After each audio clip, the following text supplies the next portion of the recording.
chocolat qui va être gros, qui va être trop copieux, va être désagréable au bout d'un moment.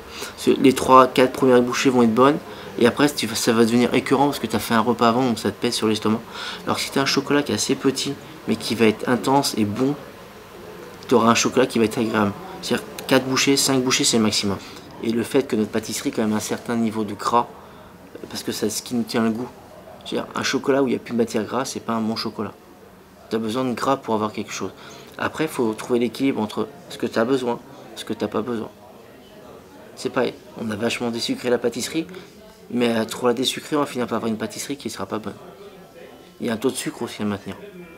La pâtisserie, ça doit être aussi un retour vers l'enfance. Notre enfance, c'est du sucre, c'est des bonbons. C'est un petit morceau de chocolat qu'on mangeait quand on était enfant.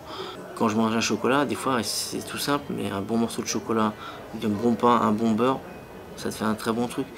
Il faut du sucre, parce que ça nous rappelle notre enfance, donc c'est une stabilité qu'on a besoin, qu'on va rechercher automatiquement. Quand on va dans un restaurant et qu'on ne sait pas quoi prendre, on se réfère à ce qu'on connaît. Surtout en dessert. Parce qu'on veut finir sur une note où on est sûr d'être content. Mais on recherche toujours ce côté rassurant en dessert, je trouve. Pas forcément sucré, mais rassurant, je dirais. Tu vas chercher quelque chose qui va te rappeler ce que tu mangeais quand t'es gosse.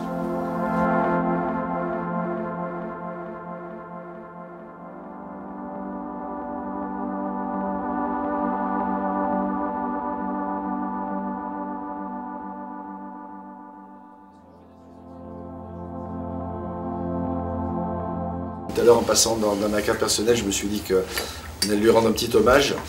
Et donc, j'ai pris cette bouteille de 82, c'est ma dernière de ce millésime-là. On les a plus au restaurant, mais il m'en restait quelques-unes dans ma carte personnelle.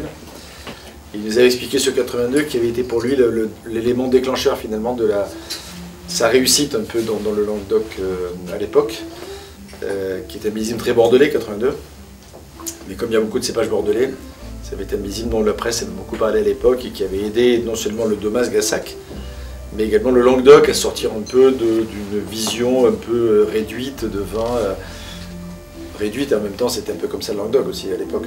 C'est vrai que cette année, entre la disparition d'Henri Bourdeau, dont on a goûté quelques jolis Châteauneuf depuis, au Charlie Foucault, ou Rousseau, Le Fleuve il n'y a pas longtemps, Paul Montalier, etc. La liste est longue des gens qui ont beaucoup œuvré pour notre univers et qui nous laissent des beaux témoignages, des jolies traces qui leur survivent. C'est ça aussi la magie du vin.